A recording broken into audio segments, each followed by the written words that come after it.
doa. Saya pernah ditegur oleh Tuhan karena saya pikir dengan jadwal khotbah begitu padat dari pagi sampai pagi kadang-kala, saudara ya. Saya teringat waktu saya lagi di bawah Tuhan, diorbitkan Tuhan luar biasa. Ada kali ya jadwal khotbah itu mungkin sudah nggak percaya 1 hari 5 kali ya. Pernah saya hitung jadwal khotbah saya itu ada 112, 115 itu dalam sebulan. Saya pikir Tuhan akan mengatakan, you are the best ya. Engkau sibuk-sibuk dalam pelayanan, hebat. Saya pikir Tuhan akan angkat jempol dengan saya. Tapi waktu saya berdoa seorang diri, Tuhan bilang, aku tidak tertarik dengan kesibukan pelayananmu yang begitu hebat. Aku tidak pernah tertarik dengan jadwalmu yang begitu padat, yang kelihatannya begitu rohani. Tapi aku butuh keintiman di dalam hadirat Tuhan. Saya kaget, saudara. Saya pikir Tuhan akan senang dengan kesibukan saya yang kelihatannya rohani, tapi saya sudah tidak ada hubungan yang intim dengan Tuhan.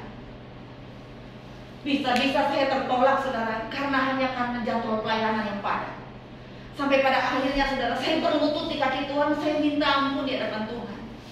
Ternyata saya salah. Saya berpikir ya menurut pikiran saya, tetapi menurut pikiran Tuhan lain. Anda hanya puaskan orang, tapi Anda tidak pernah memuaskan diri Anda sendiri dengan membangun hubungan yang intim dengan Tuhan. Saya benar-benar tertegur, saudara. Saya salah konsep. Konsep pikiran saya benar, tetapi bagi Tuhan bukan. Yang Tuhan pentingkan adalah mari bangun keintiman dengan Tuhan. Karena pada saat ternyata kita bangun keintiman dengan Tuhan, pikiran kita itu akan selalu diarahkan oleh Tuhan. Ya, sikap kita, karakter kita akan selalu dibina oleh Tuhan. Tapi kalau kita pelayanan hanya karena jadwal, ya kita pelayanan hanya karena untuk perkara-perkara jasmani supaya kita lebih nyaman, lebih enak, lebih kaya, salah besar, saudara. Dan saya akhirnya ambil waktu untuk berpuasa dengan Tuhan. Saya pergi ke bukit doa dan saya bilang, Tuhan, saya salah, saya minta ampun di hadapan Tuhan. Dan ketika saya mulai memperbaiki semuanya, saudara, memang untuk memperbaiki segala sesuatu ada harga yang harus dibayar, saudara. Anda harus siap dihakimi, Anda harus siap menerima tekanan sosial.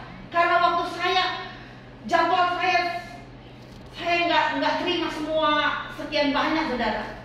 Orang mulai mengatakan saya sombong, ya, pilih-pilih pelayanan, itu pertama. Kemudian ada yang bilang sekarang sudah nggak tenar, buktinya nggak ada loh pelayanan di mana-mana sekarang. Karena mereka nggak tahu pergumulan saya pribadi dengan Tuhan.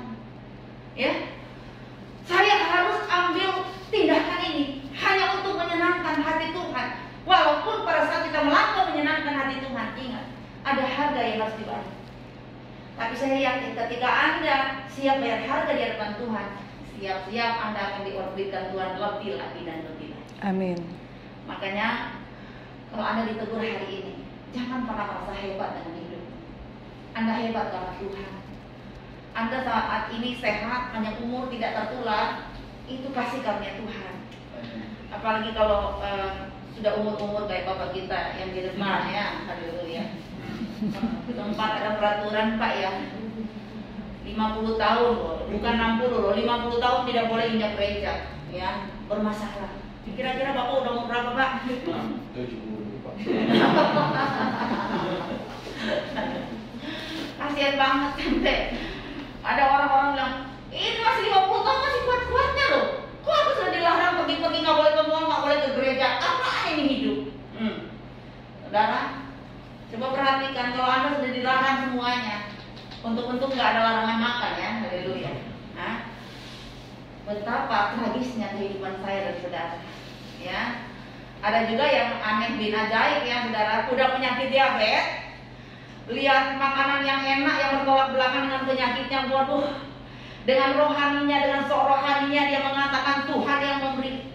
Marilah kita mengucap syukur. Tuhan kuduskan ini berkat supaya tidak mendatangkan sakit penyakit. Udah tahu penyakit kok mencobai Tuhan, ya. Ada kalanya yang dilarang itu enak banget loh, saudara. Betul. Tapi kadang-kadang secara rohani, waduh, Gak apa-apa ini berkat dari Tuhan, disyukuri aja. Malamnya stroke, haleluya. Siapanya yang disalahkan? Ya, Tuhan lagi ya. Oh Tuhan, kau udah dengar doa saya. Kitanya yang keras kepala, kita menyalahkan orang, bahkan kita kambing hitamkan Tuhan. Bahkan ada yang mengatakan, wah doa pendeta itu nggak manjur loh. Kenapa? Katanya aku diberi sehat kuat sama Tuhan. Suara Tuhan mengatakan. Ya saudara, nubuat itu akan terjadi jika Anda berbuat sesuai dengan kebenaran firman. Jadi jangan salahkan siapa-siapa. Koreksi diri, periksa diri. Apakah hidupmu sudah berkenan di hadapan Tuhan? Dan ketika hidupmu berkenan kepada Tuhan, itu dijamin loh. Anak cucumu diberkati, ya. Anak cucu tidak akan minta-minta. Kuasa ibadah mendatangkan roti makananmu diberkati, ya. Air minum diberkati, dan Tuhan menjauhkan kita dari segala sakit penyakit. Amin. Amin. Jadi walaupun kita ini yang sudah mengikuti protokol kesehatan, banyak loh yang mengikuti protokol kesehatan tapi mati juga. Betul? Betul. Luar biasa menjaga kesehatan. Waduh, imun luar biasa tapi dia lupakan iman. Ya. Saya di sini lihat semua sudah mengikuti protokol kesehatan. Ya, tapi tidak menutup kemungkinan juga ya kita akan mendapatkan hal-hal yang tidak kita inginkan. Kalau itu ujian dari Tuhan, pasti akan ada jalan keluar. Kalau itu sedang Tuhan bawa kita dalam proses pembentukan karakter yang benar supaya kita jadi orang benar, kita terima dengan ucapan syukur. Walaupun mungkin kita sempat mengalami sakit corona, tapi kita disembuhkan oleh Tuhan. Tapi jangan juga takut dalam persekutuan ibadah seperti ini, karena Tuhan jamin kuasa ibadah mendatangkan kesehatan. Amin. Tuhan jauhkan kita dari segala sakit penyakit. Tapi kalau Anda datang sudah sakit, datang di ruangan ini ya juga salah. Mending Anda isolasi mandiri. Karena Anda akan menulari yang lain. Jadi harus berhikmat. Makanya firman Tuhan dalam Hosea 4 ayat 6, umatku binasa karena kebodohan, ya, karena tidak mengenal Tuhan secara pribadi. Jadi iman itu juga akan sejalan dengan pengertian yang benar tentang Tuhan, supaya kita bukan sekedar beriman tapi berakal budi. Betul? Makanya ilmu pengetahuan itu penting, saudara. Pendidikan itu penting supaya kita tidak akan salah tafsir, salah terjemahan. Karena banyak orang yang salah tafsir akhirnya keliru. Yang terjadi adalah mereka tidak mengalami berkat-berkat spesial dari Tuhan. Contohnya Saul. Dia seorang raja, diurapi Tuhan luar biasa. Tapi pun tertolak karena apa? Ya ini. Kalau kita tidak ada pembentukan karakter yang benar, keahlianmu bukan siapa-siapa, ya. Keahlianmu yang Anda banggakan tidak akan jamin saudara untuk sukses. Sampai saudara akan melihat anak cucumu menikmati semuanya itu, ya. Jadi hari ini mari bertobat, mari pilih hidup yang benar, karena kebenaran itulah yang membawa saudara kepada kejutan-kejutan yang spesial bersama dengan Tuhan. Saya tidak panjang lebarkan, firman Tuhan selesai, Tuhan memberkati.